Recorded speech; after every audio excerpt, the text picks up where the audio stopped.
नमस्कार. 50 नंतरचं आयुष्य म्हणजे केवळ बदलांची मालिका नाही, तर स्वतःला नव्यानं समजून घेण्याची सुरुवात असते. तर पहिल्या भागात आपण या टप्प्याची ओळख करून घेतलेली आहे. आता पाहूया या वयात स्त्री कशी स्वतःला नवा अर्थ शोधते. तर आता आपण मागील लेखाच्या दुसऱ्या भागाला सुरुवात करूया. आता वयानुसार योग्य ती स्किन केअर आणि शरीराची पण केअर करा. पण ते करून मी आता 25 वर्षाची दिसावी अशी अपेक्षा करू नका. मी कितीतरी अशा स्त्रिया बघितल्या आहेत, त्यांच्या त्या हेअर कलर करत नाहीत. केस अर्धे किंवा पूर्ण पांढऱ्या कलरचे आहेत पण केसांची योग्य काळजी घेतात. शोभेल असा हेअर कट करतात आणि सगळ्यात महत्त्वाचं म्हणजे चेहऱ्यावरचं त्यांचं तेज असताना तेच त्यांचं चेहऱ्यावरचं तेज त्यांच्या आपल्याला सांगतं की ह्या व्यक्तीने स्वतःच्या वयाला किती आनंदाने आणि प्रेमाने स्वीकारले आहे. आता त्या स्वतःची उत्तम काळजी घेतात, कारण जेव्हा आपण स्वतःला गृहीत धरतो तेव्हा जग आपल्याला गृहीत धरतं. आता आरशात बघून जेव्हा आपल्याला स्वतःला छान वाटतं ना, तेव्हा तो आत्मविश्वास आपोआप चेहऱ्यावर येतो. आता कॉन्फिडन्स म्हणजे मोठ्या आवाजात बोलणं नाही, तर खरा आत्मविश्वास शांत असतो पण ठाम असतो. आता एखाद्या गोष्टीला नकार देताना आपल्या मनात अपराधी वाटत नाही आणि होकार देताना भीतीही वाटत नाही. आणि आता आपण बघूया चौथा आणि खूप महत्त्वाचा मुद्दा, जो आपण बऱ्याच वेळा टाळतो किंवा गृहीत धरतो, ते म्हणजे पैसा, आर्थिक सक्षमता. तुम्ही म्हणाल, आता या वयात मी काय नोकरी करायची का? पण मी नोकरीबद्दल बोलत नाही आहे, मी पैशाच्या नियोजनाबद्दल बोलते आहे. आता आपण भारतीय संस्कृतीमध्ये काय होतं, पैशाचे व्यवहार पूर्णपणे नवरा किंवा मुलगा बघतो. आता मला त्यातलं काही कळत नाही असं म्हणून आपण मोकळे होतो, पण ते खूप चुकीचं आहे. जर उद्या काही वाईट वेळ आली किंवा अचानक पैशाची गरज पडली, तर तुम्हाला माहीत असलं पाहिजे की आपले पैसे कुठे आहेत, नॉमिनेशन केलं आहे का, इन्शुरन्सचे कागदपत्र कुठे आहेत हे माहिती नाही असं म्हणून आपण मोकळे होतो. पण हे खूप चुकीचं आहे. पण उद्या काही वाईट वेळ आली की अचानक पैशाची गरज पडली, तर तुम्हाला हे सर्व माहीत असलं पाहिजे की आपले पैसे कुठे आहेत, बँकेचे पासवर्ड काय आहे, नॉमिनेशन केलं आहे का, इन्शुरन्सचे कागदपत्र कुठे आहेत, या गोष्टीची माहिती करून घेणं म्हणजे संशय घेणं नाही आहे, तर सावध राहणारं आहे. आणि दुसरी गोष्ट म्हणजे स्वतःचे थोडे तरी पैसे हाताशी पाहिजे. आता प्रत्येक छोट्या गोष्टीसाठी तुम्हाला इतरांकडे पैसे मागायला नाही लागले पाहिजेत. आता तुमचा हक्काचा पॉकेट मनी तुमच्याकडे असलाच पाहिजे आणि कुणाकडे ते मागण्याचा संकोच जर तुम्हाला नको असेल, जर तुमचे असेच काही भावना असेल, तर मात्र तुम्हाला काही कला येत असेल, म्हणजेच लोणचं, पापड, शिवणकाम किंवा अगदी ट्युशन्स, शेअर मार्केट, काहीही या कामातून तुम्ही चार पैसे मिळतील असा प्रयत्न करा. तुमच्याकडे वेळ असेल तर हे पैसे किती मिळतात हे महत्त्वाचं नाही आहे, तर ते तुमचे असतात हे महत्त्वाचं आहे. कारण पैशामुळे फक्त खर्च भागत नाही, तर आपला आत्मविश्वास पुन्हा उभा राहतो. आता खूप वेळेला महिलांना पैसे कमावणे म्हणजे अपराधासारखं वाटतं. जे काम घरासाठी केलं तर चालतं. आता उदाहरणार्थ स्वयंपाक करणे, कपडे शिवण, तेच काम स्वतःसाठी किंवा पैशासाठी केलं तर अपराधी वाटतं. पण इथं थांबायचं नाही. आता बघूया आपण पाचवा मुद्दा आहे सुरक्षितता. आता माणसाला सुरक्षित वाटणं हे फार महत्त्वाचं असतं. आता भावनिक सुरक्षितता, आर्थिक आणि शारीरिक सुरक्षितता हा खूप वेळा सुरक्षितता खूप वेळा आपण म्हणतो की माझा नवरा आहे, माझी मुलं आहेत, घरदार प्रॉपर्टी आहे, पण तरीसुद्धा मी काम का करायचं असं आतून वाटत असतं. कारण या सगळ्या गोष्टीच्या कोणत्याही निर्णयामध्ये आपल्याला स्थान नसतं, हे तुम्ही लक्षात ठेवा. आता 50 नंतर महिलांनी हे समजून घेतलं पाहिजे की आपण कोणावरही ओझं म्हणून नाही आहोत, पण कोणाच्या इतक्या सावलीतसुद्धा नाही राहायचं की उद्या ही सावली नसेल तर काय, या दडपणाखाली सतत राहावे लागेल.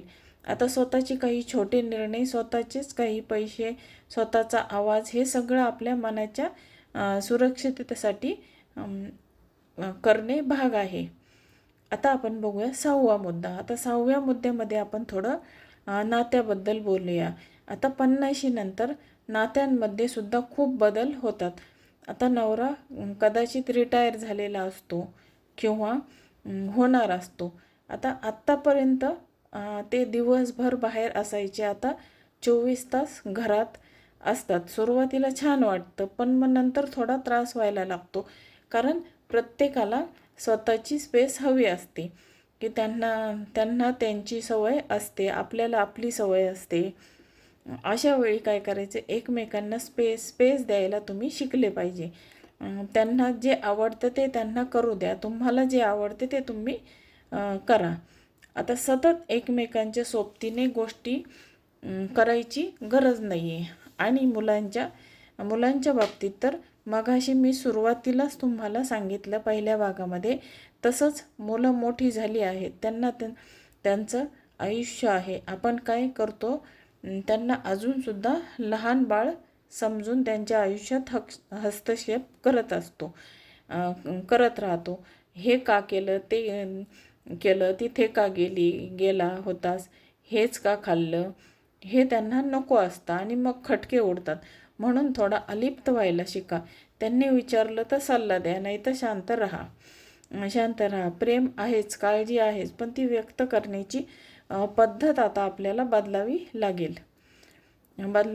त्यांना मोकळं सोडा, म्हणजे ते तुमच्या जास्त जवळ येतात. जितकं घट्ट पकडून ठेवाल तितके ते लांब पळतील. आणि आता आपण बघूया 7वा मुद्दा. 7वी आणि सगळ्यात महत्त्वाची गोष्ट या वयात काय असेल तर ती आहे मनाची शांतता. हा शब्द खूप मोठा वाटतो, पण मन शांत असणं म्हणजे सगळ्या प्रश्नांची उत्तरं आपल्याला माहीत असणं असं नाही आहे. तर ती आहे मला सगळं माहीत नाही हे मान्य करण्याची ताकद 50 नंतर स्त्री खूप स्पष्ट होते. काय सहन करायचं, काय करायचं नाही, कुठे थांबायचं नाही, हे कळायला लागतं. आणि तरीसुद्धा आपण मागे हटतो, कारण सवय असते. आपण आयुष्यभर इतरांच्या मनाचा विचार केला. त्यांना वाईट वाटेल का, मी काय म्हणेल, ती काय म्हणेल. पण आता आपल्याला जे पटतं ते मान्य होतं, तेच करायचं. आता एका वेळी एका प्रसंगी नाही म्हणून तर बघा, तितकी मला खात्री वाटते की तुम्हाला या गोष्टी ऐकायच्या आहेत. एखाद्या वेळेस स्वयंपाक करायचा कंटाळा आला असेल तर एकतर बाहेरून मागवा किंवा काहीतरी साधं करून खा, यात काही चूक नाही आहे. कोणाला काय वाटेल याचा विचार तुम्ही करून स्वतःला त्रास करून घ्यायचा नाही. आजारी आणि सतत तक्रार करणारी स्त्री कितीही जरी काम करत असली तरी कुणालाच ती आवडत नाही. त्यापेक्षा स्वतःच्या आवडीनिवडी जपा. तुम्हाला गाणं आवडतं, गाणं ऐका. वाचन आवडतं वाचा. मैत्रिणीशी गप्पा मारा, फिरा. हा जो वेळ आहे ना, तो परत येणार नाही. आणि हो, नवीन काहीतरी शिकायला बिलकुलही लाजू नका. आजकाल स्मार्टफोन, यूट्यूब, फेसबुक, कितीतरी गोष्टी आहेत ज्या मुलांना किंवा नातवांना विचारायला लाजण्यापेक्षा मला शिकव अशी हक्काने सांगा. जगासोबत अपडेट राहिला तर तुम्हाला एकटेपणा जाणवणार नाही. नाहीतर आपण आपोआप मागे पडतो. आणि मग मुलं म्हणतात, आई तुला यातलं काहीच कळत नाही. तर त्यांना असं बोलायची संधीच देऊ नका. मी काही तर खूप मोठं तत्त्वज्ञान, मी काही इथं मोठं तत्त्वज्ञान सांगितलेलं नाही आहे. या खूप साध्या गोष्टी आहेत ज्या रोजच्या जगण्यातल्याच आहेत, पण आपण त्या विसरतो. 50 नंतर आपण आपोआप मागे पडतो. आता 50 नंतरचं आयुष्य म्हणजे काय, तर सूर्यास्तासारखं असतं. आणि सूर्यास्त कितीही सुंदर असतो, शांत, रंगीबेरंगी आणि मनाला समाधान देणारा आपल्याला आपलं आयुष्यसुद्धा तसं सुंदर करायचं आहे. सुरक्षित, निरोगी आणि स्वाभिमानी, कुणाचाही आधाराची गरज न लागता स्वतःच्या पायावर उभे राहून पण सगळ्यांवर प्रेम करत आनंदी राहत म्हणजे काय. खूप वेळेला आपण त्यांना अर्थच चुकीचा लावतो त्यांचा. आणि आनंद म्हणजे कायम हसत राहणं नाही. आनंद म्हणजे सकाळी उठल्यावर मनावर कुठल्याही प्रकारचं ओझं नसून आजचा दिवस छान जाईल याची खात्री असणं. आता आपल्या मर्यादित पण ठामपणे उभे राहू शकलो. आणि तुम्हाला काय वाटतं, तुम्हाला काय अडचणी येतात किंवा तुमचे काय अनुभव आहेत ते मला खाली कमेंटमध्ये नक्की सांगा. आणि 50 नंतर आयुष्य संपत नाही, तर ते खरं नव्याने सुरू होतं.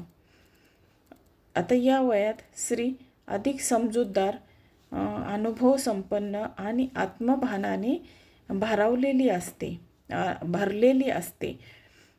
आता शरीरात बदल होतात, भावना कधीकधी अस्थिर होतात, पण योग्य काळजी, सकारात्मक विचार, स्वतःसाठी वेळ आणि आत्मसन्मान यामुळे हे बदल सहज पेलता येतात. आता स्वतःच्या भावना दडपून न ठेवता त्यांना समजून घेणं, आरोग्याकडे लक्ष देणं आणि स्वतःला महत्त्व देणं हेच या टप्प्यातील खरे सौंदर्य आहे. आता लक्षात ठेवा, 50 नंतरची स्त्री कमकुवत नाही, ती अधिक मजबूत, अधिक सुंदर आणि अधिक आत्मविश्वासपूर्ण असते.